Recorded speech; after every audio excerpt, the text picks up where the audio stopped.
Allahumma salli ala sayyidina Muhammad salatan turaghibu wa tunashitu.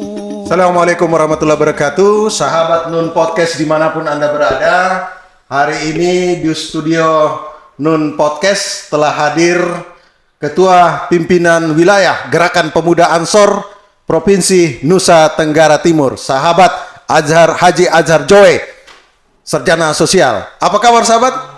Baik. Ya, alhamdulillahirrabbilalamin. Sahabat Azhar ini senyumnya khas dan alhamdulillah punya waktu dan kesempatan sehingga kita dapat berkomunikasi di studio Nun Podcast hari ini. Nah, harapan kami semoga sahabat-sahabat dari Gerakan Pemuda Ansor, wabil khusus dalam wilayah Provinsi Nusa Tenggara Timur, tetap memantau Nun Podcast dan mengikuti setiap informasi dan berita yang berkembang di Nun Podcast. Sahabat Azhar yang kami hormati, adapun tema kegiatan podcast atau diskusi kita pada hari ini yaitu bagaimana pola gerakan dari Gerakan Pemuda Ansor dalam wilayah Provinsi Nusa Tenggara Timur dari tahun ke tahun, mungkin dari tahun 2023 dan tahun ini agenda-agenda yang akan dilaksanakan oleh Gerakan Pemuda Ansor kita perlu ketahui bersama. Untuk itu kita berikan kesempatan kepada sahabat Haji Azhar Joe, Sarjana Sosial, selaku Ketua Pimpinan Wilayah Gerakan Pemuda Ansor Provinsi Nusa Tenggara Timur. Disilakan. Baik, terima kasih. Assalamualaikum warahmatullahi wabarakatuh. Waalaikumsalam warahmatullahi wabarakatuh. Sahabat Jantung Minggele selaku Direktur Nun Podcast NU Provinsi Nusa Tenggara Timur. Alhamdulillah hari ini kita dipertemukan dalam suasana keadaan sehat walafiat.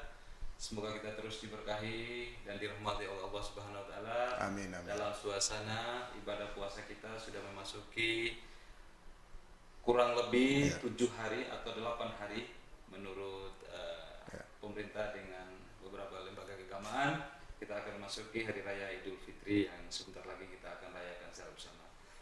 Alhamdulillah, puji dan syukur kita panjatkan kepada kehadirat Allah Subhanahu wa taala. Semoga saya secara pribadi dan pimpinan wilayah Gerakan Pemuda Ansor mendoakan semoga Nun Podcast ini akan lebih berkembang jauh lebih bagus ke depannya. Siap. Dan perbaiki seluruh sistem sehingga ruang podcast untuk publik Provinsi Nusa Tenggara Timur bisa diakses dan seluruh penonton yang ada di wilayah Nusa Tenggara Timur khususnya warga Nadien dan lebih khusus wilayah Kota Kupang agar lebih mengakses dan mudah untuk menyebarkan berita-berita atau informasi baik melalui Nun Podcast. Dan hal itu sangat bermanfaat bagi kita, bagi kalangan muda atau kalangan milenial maupun orang tua yang ingin sekali mendapatkan informasi-informasi yang dimana kaum milenial, kaum muda mendiskusikan hal-hal yang bersifat kemajuan, bersifat pendidikan dan bersifat informasi khususnya kepentingan-kepentingan baik wilayah keagamaan, politik, sosial dan ekonomi. Hari ini saya dihadirkan oleh sahabat kita Yanto Minggele selaku Direktur Podcast Nun Podcast. Bagaimana pertanyaan beliau kepada saya soal Gerakan Pemuda Ansor di wilayah Nusa Tenggara Timur? Saya pikir organisasi keagamaan di bawah Nahdlatul Ulama, Gerakan Pemuda Ansor sejauh ini kita telah melakukan berbagai aktivitas sesuai dengan kebutuhan organisasi. Paling utama dalam prinsip gerakan kita di Gerakan Pemuda Ansor itu organisasi yang berafiliasi turunan dari Nahdlatul Ulama ini menjadi sebuah garisan pemuda di Gerakan Pemuda Ansor untuk fokus pada kaderisasi yang menciptakan kader Nahdlatul Ulama dan pintu gerbangnya ada di Gerakan Pemuda Ansor.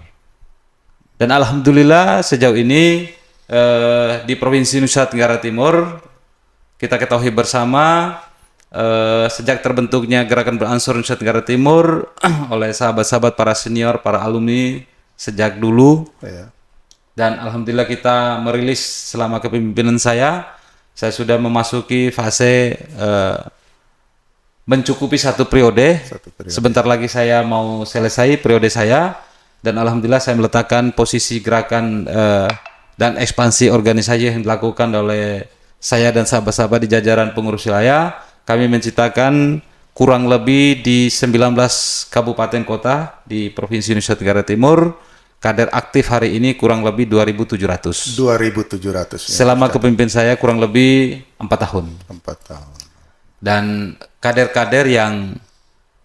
Ansor yang aktif tapi tidak berkontribusi aktif terhadap organisasi, dan mereka merasa bahwa sebagai kader Ansor tapi mereka ada aktivitas-aktivitas lain, itu kurang lebih tidak sampai 500-an yang kami rilis dengan berlatar belakang kaderisasi sejak kepemimpinan sahabat Abdul Syukur Dapu Beyang, sahabat kita senior kita Abdul Muiz, dan di masa saya kami merilis beberapa para kader-kader dan para senior-senior yang notabene masih girohnya masih di Gerakan Pemuda Ansor, girohnya masih di Nahdlatul Ulama, tetapi mereka lebih fokus pada kegiatan-kegiatan seharian sesuai dengan kehidupan sosial mereka.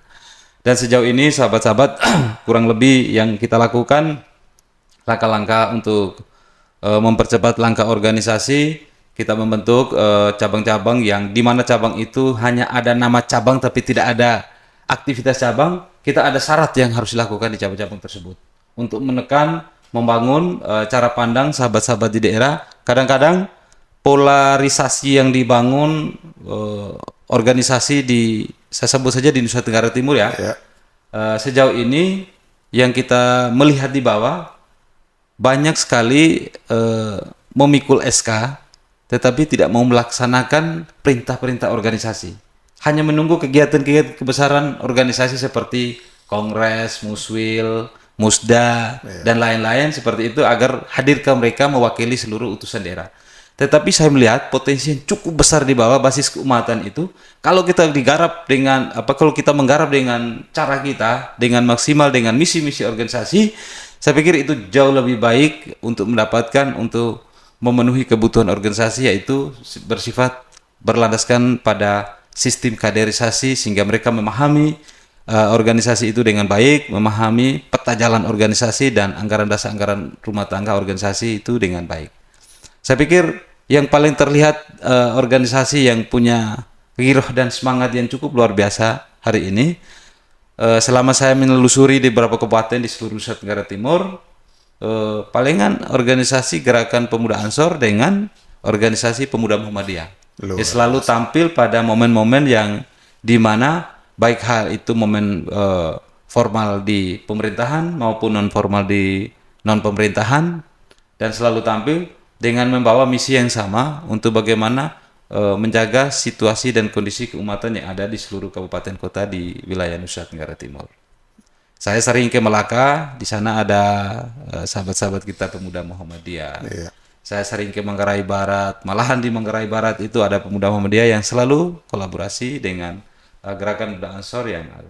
Saya pikir ini yang menjadi titik yang kita harus meraih semangat yang sama agar potensi-potensi gerakan kita harus lakukan untuk demi kepentingan, sehingga kader-kader muda ini jangan sampai salah memilih jalan untuk menuju masa depannya.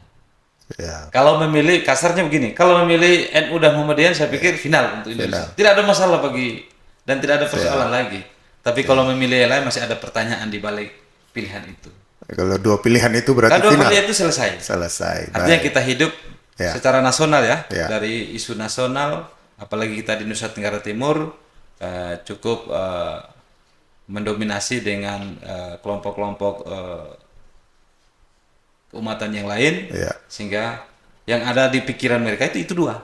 Kalau itu dua tidak ada ya, berarti itu bukan keagamaan yang harus mereka ikuti, harus mereka panuti, dan harus mereka menjadikan bagian dari sahabat mereka. Saya pikir isu-isu yang begini juga kita harus menjadi catatan untuk kita, untuk menggarap, untuk mendiskusikan, untuk membedah, sehingga pola gerakan kita ke depan itu jauh lebih semangat untuk bagaimana membina secara kemampuan, membina secara pemahaman, membina secara membentuk karakter ideologi berbasis organisasi kepada kader-kader muda yang ada di seluruh kabupaten kota. Alhamdulillah sahabat Janto dan sahabat-sahabat pendengar podcast non podcast dimanapun berada, hari ini Gerakan Pemuda Ansor Nusa Tenggara Timur sudah memasuki kurang lebih 3 bulan kami mau habis masa kepengurusan. Dengan saya selama masa kepengurusan memasuki 4 tahun ini, alhamdulillah kita menciptakan kader aktif sekitar 2.700 dan itu angka yang bagi saya luar biasa. Karena di Nusa Tenggara Timur itu kita mengkaderkan satu kabupaten itu tidak mungkin dalam satu kali periode kaderisasi itu lebih dari 100.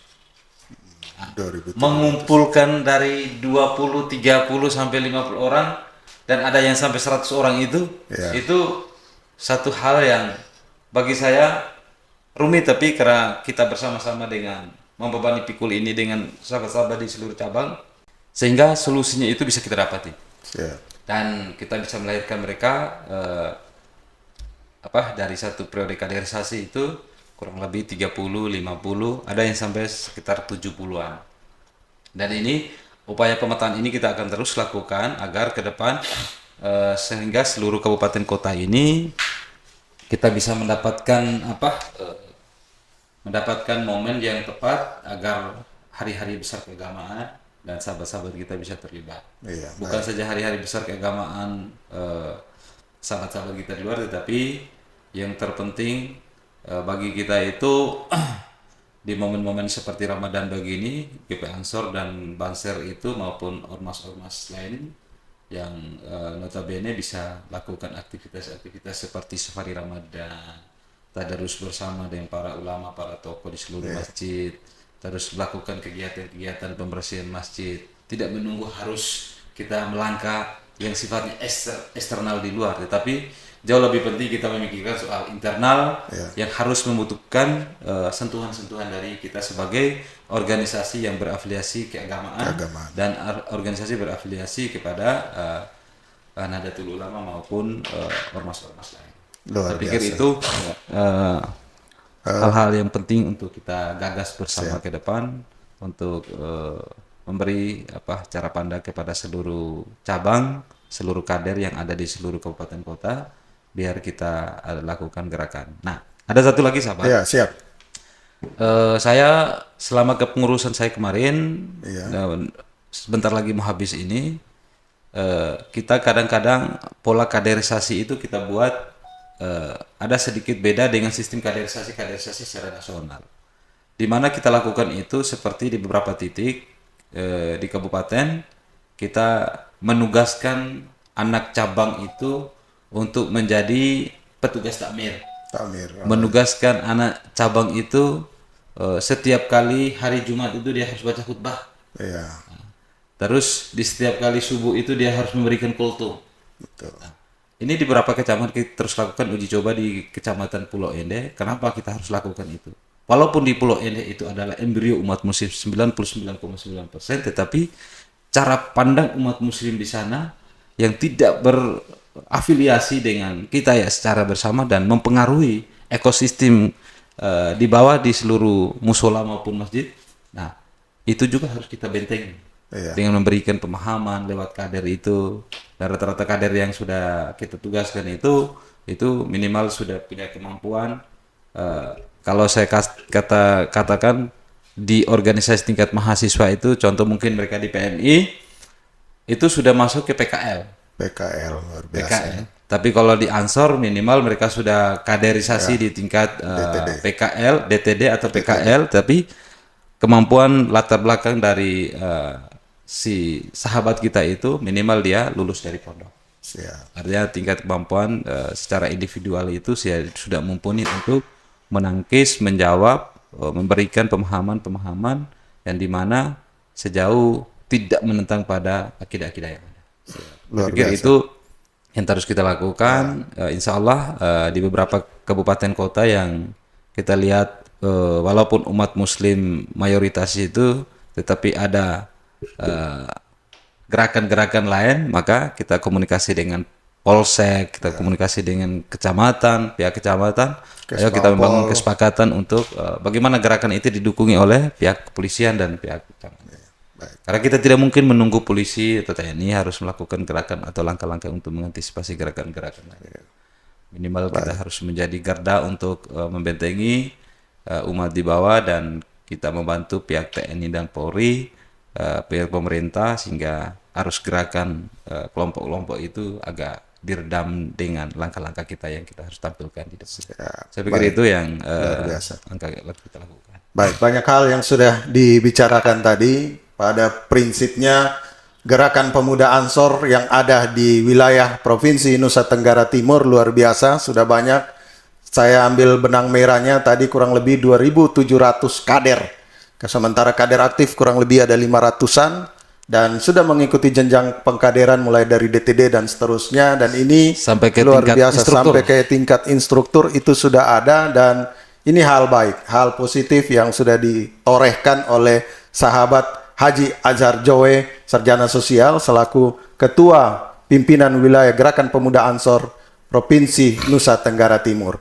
Lalu ada 3 poin, entry point yang saya dapatkan dari penjelasan yang sudah disampaikan oleh sahabat Haji Azhar Joe. Yang pertama, beliau punya tekad, beliau punya kemauan, dan beliau fokus. Dibuktikan dengan jumlah kader yang tadi cukup banyak, cukup signifikan, yaitu 2.700 kader. Mari kita beri aplaus dulu buat sahabat Azhar Joe dalam kepemimpinan beliau selaku Ketua Gerakan Pemuda Ansor Wilayah Provinsi Nusa Tenggara Timur. Untuk itu kita minta closing statement dari beliau untuk podcast kita pada hari ini, kata kunci sehingga teman-teman di Gerakan Pemuda Ansor khususnya wilayah Provinsi Nusa Tenggara Timur, baik yang ada di cabang maupun sampai di ranting-ranting, bisa mempunyai giroh atau semangat terus bekerja dan bergerak untuk NU, khusus Gerakan Pemuda Ansor. Untuk itu kita beri kesempatan kaitan dengan closing statementnya. Baik, terima kasih sahabat. Saya pikir langkah-langkah yang kita sudah lakukan kepada sahabat-sahabat di seluruh cabang, saya pikir mereka sudah tahu peta gerakan saya. Artinya di mana saya harus berkolaborasi. Seluruh aktivitas kegiatan itu Gerakan Pemuda Ansor sebagai penggerak, terus badan otonom yang lain mengikuti, dan Nahdlatul Ulama sebagai orang tua. Dan ini harus ada kolaborasi yang tidak bisa dipisahkan dalam momen apapun. Tapi di beberapa daerah yang agak kencang, saya sudah perbaiki pelan-pelan, dan kalaupun sampai error di tingkat level Nahdlatul Ulama ataupun di level Ansor, kita mau pangkas yang mana? Kita mau pangkas NU-nya harus diganti, atau GP Ansor ini harus kita ganti, sehingga jangan bentur kepentingan di situ antara NU dan GP Ansor itu. Kadang-kadang karena problem sedikit jadi bawaannya besar, sehingga terjadi gangguannya di level tingkat kabupaten kota untuk bagaimana Nahdlatul Ulama terus Gerakan Pemuda Ansor dan badan otonom yang lain ini tidak bisa aktivitas seperti sebelum-sebelumnya. Tapi alhamdulillah sahabat-sahabat di seluruh kabupaten kota dengan misi yang sama, kita sudah berkomitmen untuk terus melangkah tanpa ada harus memikirkan kerikil-kerikil yang menjadi gangguan kita di jalan. Karena di mana kita melangkah itu sesuatu yang baik, insya Allah akan meraih hasil yang baik juga. Hasil yang baik, luar biasa. Terus walaupun sejauh ini sahabat juga tahu sendiri bagaimana gerakan yang kita lakukan selama ini, saya tidak bisa menjamin bahwa semua itu akan mengikuti irama apa yang kita lakukan, tapi tidak. Pasti banyak hal yang menjadi catatan bagi beberapa pihak, sehingga langkah-langkah kita itu ada yang mendukung, ada yang tidak. Tapi bagi saya itu bukan masalah. Selama saya berada dan diberikan kepercayaan secara organisasi itu, saya maju berdasarkan anggaran dasar anggaran rumah tangga, saya tidak pernah pusing. Dan saya manut pada aturan. Selama aturan itu menjadi kekuatan saya, insya Allah apa yang saya jalani pasti pelan demi pelan, insya Allah itu akan meraih sesuatu yang saya inginkan, walaupun tidak sampai 100%, tapi minimal di atas 75% saya harus tempuh di masa kepemimpinan saya. Saya tetap fokus pada roadmap kaderisasi, karena di akhir masa ini kita harus sampai tempuh di angka 3.000, sehingga kita melepaskan masa kepengurusan kita menjadi catatan masa kepengurusan yang akan datang jauh lebih tinggi targetnya apa yang seperti kita lakukan hari ini. Baik, terima kasih buat sahabat Haji Azhar Joe, Sarjana Sosial selaku Ketua Pimpinan Wilayah Gerakan Pemuda Ansor Provinsi Nusa Tenggara Timur. Demikian sahabat Nun Podcast dimanapun Anda berada, podcast kita bersama Ketua Pimpinan Wilayah Gerakan Pemuda Ansor Provinsi Nusa Tenggara Timur. Kami menghimbau kepada jajaran GP Ansor seprovinsi Nusa Tenggara Timur dan dimanapun berada, terus mendukung dan mensupport Nun Podcast. Jangan lupa like, comment, and subscribe Nun Podcast. Ini Nun Podcast adalah media kita, media Jam'iyah Nahdlatul Ulama dan seluruh Banom yang ada di dalam lingkup PWNU Nusa Tenggara Timur dan Indonesia pada umumnya. Terima kasih atas kehadirannya di studio Nun Podcast pada saat ini dan momen ini. Kami ucapkan terima kasih banyak. Wallahul muwaffiq ila aqwamit thoriq. Wassalamualaikum warahmatullahi wabarakatuh.